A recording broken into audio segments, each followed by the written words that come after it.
Content warning, this episode covers grief and complicated bereavement. Welcome to Real Talk with Nikki, no filter. This one's in memory of my dad, Louis. My son was 3 weeks old when my dad died. 3 weeks. My dad got to hold his grandson a few times, just a few times. And then he was gone. And here's the part that breaks me. He knew he was dying the whole time. I was pregnant. And he didn't tell me. He protected me and my baby right up until the very end. Today, I'm going to tell you about the greatest man I ever knew, my dad, Louis.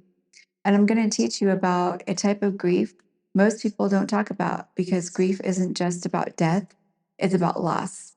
And sometimes the people we lose are still breathing. This one's going to hurt, but I'm going to tell it anyway, because it needs to be heard. So in this episode, we're going to cover grief and complicated bereavement. Grief is the natural response to loss, not just death, loss of any kind, loss of a relationship, loss of who someone used to be, loss of the future you expected. Complicated grief, prolonged grief disorder, when grief persists intensely for an extended period and interferes with daily functioning, different from normal grief in duration and intensity. Ambiguous loss. Grieving someone who is still physically present but psychologically absent, like dementia, addiction, estrangement, or someone who is physically absent but psychologically present. Death with unresolved relationship. Anticipatory grief. Grieving someone before they die, the grief that happens when you know loss is coming. Disenfranchised grief. Grief that society doesn't acknowledge or validate. Grieving an ex. Grieving an estranged parent. Grieving the parent your parent never was. Why this matters. Our culture tells us grief is only about death. But you can grieve a living person. You can grieve the relationship that never was. You can grieve the person someone used to be before addiction, before dementia, before they became someone you don't recognize. That grief is real, and it deserves space. And with that being said, I'm Nikki, your host. Welcome to Real Talk with Nikki, no filter. Thank you for joining me today. Today is going to be hard for me to tell and maybe hard for you to hear, but I'm going to tell it anyway, because I know this is going to help someone. And this is about my dad, Louis, the greatest man I ever knew. My son was 3 weeks old when my dad died. Just 3 weeks. 3 weeks between my son being born and my dad dying. And here's what breaks me every single time. He knew he was dying the whole time I was pregnant, and he didn't tell me. He protected me. He protected my baby right up until the very end. Today, I'm going to tell you about my dad, about those 3 weeks, about how he still visits, and I'm going to teach you something most people don't understand. Grief. It isn't just about death. You can grieve someone who's still alive. You can grieve a relationship that ended. You can grieve the parent you never had. You can grieve the person someone used to be before addiction, before dementia, before they became someone you don't recognize. The grief is real. It's valid. And today we're going to talk about it, all of it. Before I tell you about losing him, I'd like you to know who he was and about our relationship. My dad wasn't the kind of dad who sat on the bench at the park. He was the one running around, playing on everything, chasing me. He was a man of his word. He was my rock, my biggest fan, my cheerleader. So wise, his words of wisdom could calm any storm. When I was having a rough day, just hearing his voice, I could exhale that deep breath, and I knew everything was going to be okay. He was physically strong. His smile lit up any room he walked into. But more than that, he was solid. He was dependable. He was a man of his word. If he promised you something, you could bank on it. He kept it. I remember friends would stop by as we were leaving to go somewhere, and he'd tell them, "You got to come back later," because nothing, and I mean nothing, interrupted our time together or a promise that he made me. He could fix anything, build anything.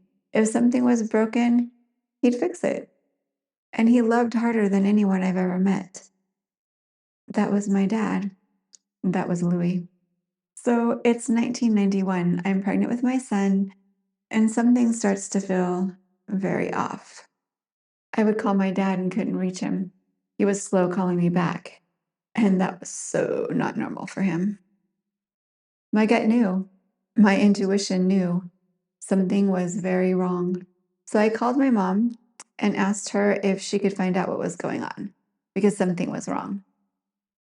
She tried to brush it off. I mean, she was remarried and things, but I guess she heard the urgency in my voice. So she agreed to call my grandmother and see what she could find out. I will never forget that evening phone call from my mom. She asked me if I was alone, if I was sitting down. I remember saying, just give it to me. Don't play those games with me. Just tell me like it is.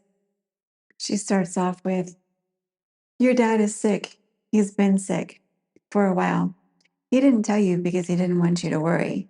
He was protecting you and the baby. He didn't want you to be stressed. He didn't want anything from the stress to possibly hurt you or the baby. Stress, that was putting it mildly, more like freak out. My first thought was, there's no way in hell. I can't be without him. He can't go anywhere just yet. I'm not ready for this. I need him here with me. He needs to be here with me and his grandbabies. He has so much to teach them. I still have so much to learn from him. I need to hear his words of wisdom. Who's going to cheer me on? Let me pause here and name what this is. Anticipatory grief. This is the grief that happens before someone dies. When you know loss is coming, it's different from grief after death because you're grieving while they're still here. You're watching them slip away. You're terrified. You're mourning the future you thought you'd have. And nobody talks about it. People say, at least they're still here, or make the most of the time you have left. But anticipatory grief is exhausting. You're grieving and caregiving. You're saying goodbye while trying to stay present. It's real, it's valid, and it's one of the hardest types of grief to navigate. As soon as that phone call ended, I had bags packed for me and my daughter. That 3-hour drive, pregnant, terrified, heartbroken, trying to hold myself together for my daughter, it felt like that drive took forever and a day. That was the longest 3-hour drive I've ever taken. When we arrived, he was in his recliner, and me, heavily pregnant, I climbed into his lap and held him tight. I was supposed to be comforting him, but here he was dying, and he was still taking care of me. He told me not to worry, that he'd always be with me. He had no regrets. He reminded me of how much he loved me and how proud of me he was. That was who he was right up until the end. I called my doctor, explained the situation. My dad is dying and I need to get back to him. So they scheduled an induction. The plan was induce labor. If baby and I are healthy, go right back to my dad's. So on the chosen date, I head back to my house and we induce labor. My son is born, everything is good. And about 10 p.m., we get released from the hospital and head right back to my dad's. So my dad got to meet his grandson. I did get pictures. And apparently, when my dad was still able to leave the house, he had my grandmother take him to get a 49ers sweatpant outfit for his grandson. And if you're wondering, 34 years later, yes, I still have it. That moment meant the world to me, him meeting his grandson. But it's not the same. I wish my kids could know him, like really know him, like how I knew him. I wish they knew the dad, the grandpa he would have been. He would have ran around the park chasing them. The grandpa that kept every promise. The grandpa that would stand back and cheer them on, help them fix anything, help them work on something, build anything. His granddaughter races. She has his adventurous spirit. And I know, I can only imagine what he thinks about that. What I wouldn't give to hear his voice tell me in his own words. His grandson is just like him. He can fix anything, put anything together, build anything. And I'd like to hear what he thinks about that as well in his voice, in his own words. Just a couple weeks after my son was born, we were at dinner, and my dad struggled to feed himself all of a sudden. That's when I knew my life would be different in the morning. He had cancer and a brain tumor. It was the brain tumor that took him. He passed away in his sleep. The funeral, getting back home with a newborn and a toddler, trying to figure out how to breathe without him. I felt cheated. I was pissed. I was cheated out of time, out of the plans we had. We were supposed to build my chopper together. All those moments I thought we'd have, him teaching my children, passing down his words of wisdom, passing down things that he knew, just watching him grow old and forming relationships with his grandchildren. This is something nobody warns you about. You don't just grieve the person, you grieve the future you thought you'd have with them. The holidays they won't be at, the milestones they'll miss, the advice you won't get to ask for, the memories you won't get to make. This is called ambiguous loss of the future. It's real, it's painful, and it lasts a lifetime. I'm going to share something with you I never really talk about. Here's what nobody tells you about having 3 weeks between birth and death. I went completely numb. I should have been excited, overjoyed. I just had a baby, my son, this beautiful new life. But I was also mourning my father, the greatest man I ever knew, gone 3 weeks later.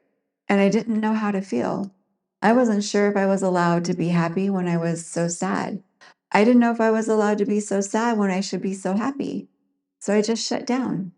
I never completely mourned the loss of my father, and I never really had that excitement of welcoming my son into the world. I went numb. I was there physically, feeding my baby, changing diapers, helping with funeral arrangements, but I wasn't there. I was going through the motions like a robot. And for years, I carried the guilt about both. Guilt that I wasn't fully present for my son. Guilt that I didn't grieve my dad. Let me name what this is: emotional numbing and dissociative response to trauma. This is when your brain experiences two massive conflicting emotions at the same time: grief, joy, loss, and new life. And it can't process both, so it shuts down all emotion to protect you. It's also called complicated bereavement. When grief happens during what should be a joyful event, like birth of a child, your wedding day, graduation, a promotion, any major milestone, what happens? You feel nothing when you should feel everything. You're present physically, but absent emotionally. You go through the motions, but you're not really there. You look back on what should be precious memories, and they're just blank, foggy, like you weren't even there. You weren't living them. This is our brain's survival mechanism, but here's the cost. You lose both experiences, the grief and the joy. I missed my son's first days because I was too numb to be present. I didn't properly grieve my father because I had a newborn who needed me. I lost both. If you've experienced this, if you've had major loss during what should have been a joyful time, if you went numb instead of feeling, if you look back on those days and can barely remember them, let me tell you, you're not broken. You were protecting yourself the only way your brain knew how. Here's what I needed to do, and what you might need to do too. I had to go back and grieve. Years later, I had to give myself permission to mourn my dad properly, to cry the tears I couldn't cry while I was caring for a newborn. It's never too late to grieve. Celebrate what you missed. I had to look at my son's baby photos and give myself permission to feel the joy I couldn't feel then. Look at those photos, watch those videos. Let yourself feel it now. Forgive yourself. You survived an impossible situation. You did the best you could. Your brain protected you. That's not failure, that's survival. Get help. Grief counseling, postpartum support, yes, even years later. Trauma therapy. You don't have to do this alone, and you don't have to choose between grief and joy. You're allowed to feel both. If you're in this right now, if you just lost someone while welcoming a new life, if you're numb when you should be feeling everything, please get help. The resources are at the end of this episode. Use them. After the funeral, I'm back at home with my kids, and my daughter starts having these nighttime conversations. in the middle of the night. She's talking full-on conversations. I go in her room. She looks wide awake, focused in one spot on the room, talking to someone. I ask, "Hey, who are you talking to?" And she says, "Papa Lou, see him?" And she points right to this specific area. I sobbed. I said, "You tell him I love him and I miss him." And she looked at me like I lost my mind. "Mama, you know he can hear you. You tell him." So in the morning, when she woke up, I asked if she remembered her dream from last night. Again, she looked at me like I had lost my mind. "That wasn't a dream. My Papa Lou comes to see me." And I knew. I knew he was keeping his promise. He said he'd always be with me, and he meant it. It's been many years now. Some days I can walk down memory lane with him in my thoughts, and I'm okay. And some days I can't. That's how I know I had the best dad in the whole wide world. He still drops in to check on everyone. I know he sees me struggling still. The ways he visits, the smell of his cologne, the sound of his voice in the distance, hearing his cowboy boots walk across the floor, picturing that beautiful smile that could light up a room, and the dragonflies he sends, even in the dead of winter. He doesn't come to me the way that he comes to my daughter. I think he knows that would be a little too hard for me, but he's here. I feel him. Now, here's what I need you to really understand, because this is the real lesson of the episode. Grief isn't just about death. You can grieve someone who's still alive. Let me explain what I mean. Maybe your parent has dementia. They're physically here, but the person you knew is gone. You're grieving them while they're still breathing. Maybe your loved one is deep in addiction. The person you knew, the real them, is gone, replaced by someone you don't recognize. You're grieving the person they used to be. Maybe you had to cut off a toxic family member. They're alive, but they're not in your life anymore. You're grieving the relationship, grieving the parent you wish you had, grieving the loss of what could have been. This is called ambiguous loss, and it's one of the most complicated forms of grief because society doesn't recognize it. People say, "But they're still alive. At least you still have them. Maybe they'll change." But you're grieving, and that grief is real. This is grief that society doesn't acknowledge or validate. Grieving an ex who's still alive but out of your life. Grieving the parent your parent never was. Grieving a friendship that ended. Grieving the version of yourself before trauma. Grieving the life you thought you'd have. Nobody sends you casseroles for this grief. Nobody shows up to comfort you, but it's real, and you deserve to mourn it. Then there's complicated grief, when grief won't let go. Sometimes grief doesn't ease with time, it stays intense. It interferes with your ability to function. That's complicated grief. This happens when the death was sudden or traumatic, the relationship was complicated, abuse, estrangement, unresolved issues, etc. You didn't get to say goodbye.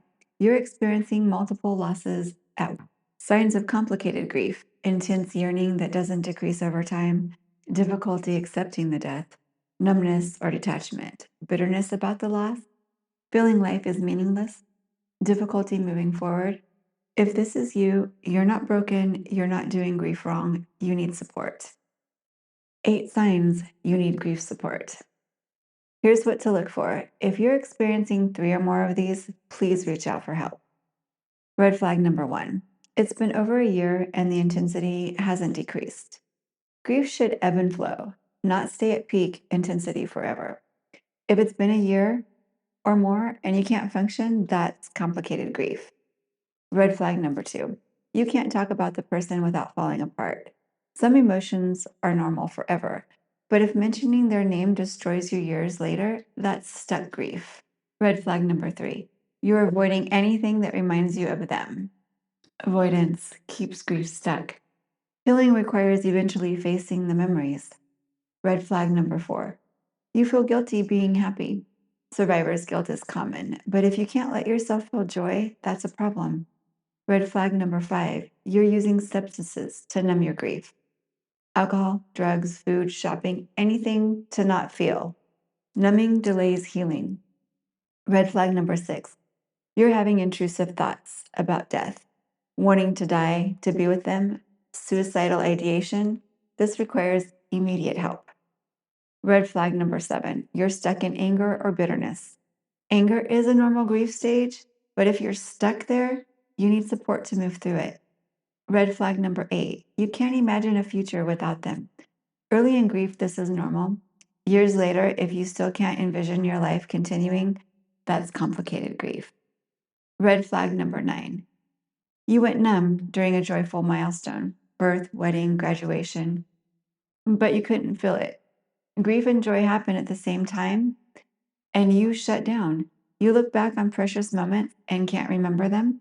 You feel guilty for missing experiences where you were physically present for. This is emotional numbing, dissociative response to conflict emotions. If this is you, you're not weak. Grief is hard. Some grief is harder than others. Please get help.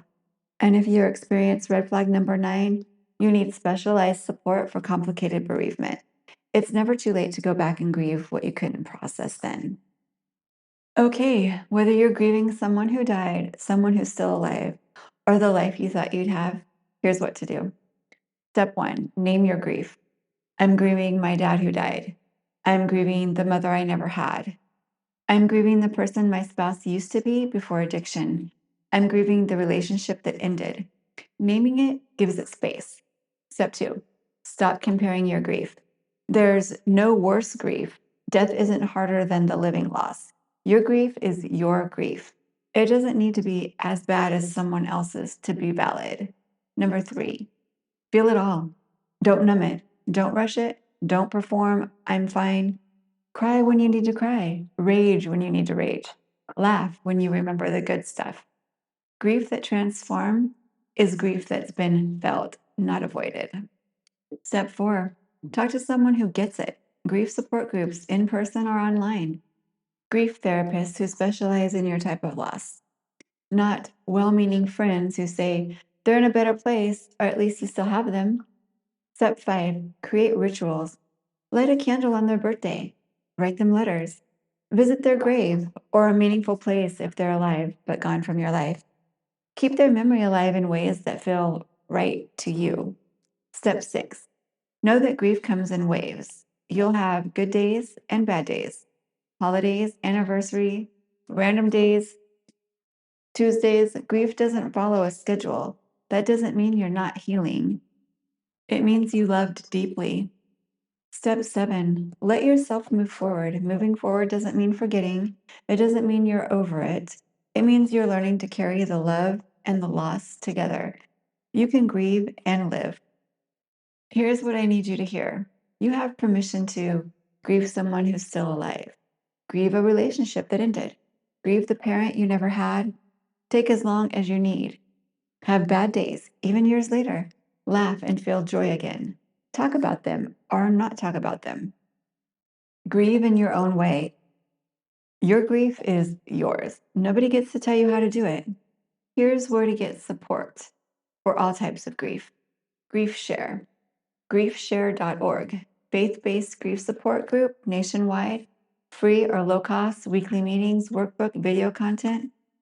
The Grief Recovery Method, griefrecoverymethod.com, evidence-based grief support, addresses all types of loss, death, and living loss. Certified specialists are available.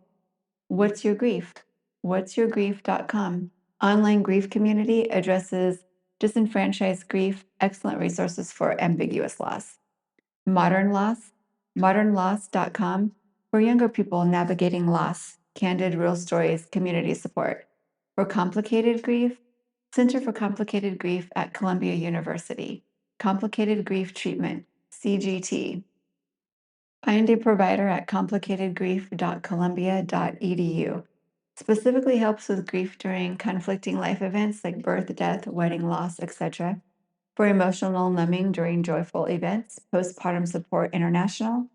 Website, postpartum.net. Hotline, 1-800-944-4773. For parents who experience loss during or after pregnancy, therapists trained in prenatal grief and complicated bereavement support even years after the event. Seleni Institute website, seleni.org. specialized mental health support for reproductive and maternal mental health, addresses grief, trauma, and emotional numbing around childbirth. For ambiguous loss resource page, ambiguousloss.com, founded by Dr. Pauline Boss, pioneer in ambiguous loss research. Resources for grieving people with dementia, addiction, estrangement, for suicide loss. American Foundation for Suicide Prevention, afsp.org. Support groups for suicide loss survivors, 24/7 crisis line, 988. Let me say that again, 988, Suicide and Crisis Lifeline. For child loss, the Compassionate Friends, compassionatefriends.org. Support for families grieving death of a child, local chapters nationwide. For addiction-related loss, grasphelp.org. Grief recovery after substance passing, support groups specifically for families who lost someone to overdose. Therapy, Psychology Today, Therapist Finder, psychologytoday.com. Filter for grief and bereavement. Find specialists in your area. BetterHelp or Talkspace, online therapy options, good for those who can't access in-person support. Crisis support, 988 Suicide and Crisis Lifeline. Call or text 988, 24/7 support if you're in crisis. So here's what I want you to take away from my dad's story. He taught me that real love means protecting the people you love, even when it costs you, even when you're dying. He loved me more than his own fear, more than his own pain. And that's the kind of parent I try to be for my kids. If you still have your parents, your rock, your person who makes everything okay, call them today. Don't wait. Tell them you love them. Ask them the questions you've been meaning to ask. Record their voice. Take the pictures. Make the memories. Because I had plans with my dad. We were going to build a chopper together. We were going to have so many more years. And then I had 3 weeks between my son being born and my dad dying. 3 weeks. I do have to say, those 3 weeks were a gift. He got to hold his grandson. He got to see me become a mom again. He kept his promise to always be with me. He's still keeping it. And if you've already lost your person, I see you. I know that grief that hits you out of nowhere. I know the smell that reminds you of them. I know the desperate wish that you could hear their voice one more time. And here's what I've learned. They're still with you in ways you might not expect. Pay attention to the signs. They're still checking in on you. 3 things I want to ask you to do this week. Download the grief guide, Understanding Loss You Can't See. Head on over to Instagram or TikTok, @Real Talk with Nikki, RealTalkwithNiki. Click the link in the bio and it will take you to the PDF download. It has all types of grief explained, red flags for when you need help, complete resources list. It's yours. It's free. Name your grief out loud. Whatever you're grieving, name it. Give yourself permission to grieve it. Reach out for support. Find a grief group. Call a therapist. DM me on Instagram @Real Talk with Nikki. You don't have to do this alone. This episode is dedicated to my dad, Louis, the man who ran around the playground, who kept every promise, who loved me more than his own life, who protected me right up until the end, and who still shows up when I need him most. I love you, Dad. I miss you every single day. And I can't wait to build that chopper with you someday. Thank you for listening to Real Talk with Nikki, no filter. If this episode hit home, share it with someone who needs to hear it. Someone who's grieving in silence. Someone who thinks their grief doesn't count. It counts. It all counts. Next week, episode 6. I hope to see you there. I'm Nikki, and this is Real Talk, no filter. Your grief is valid. All of it.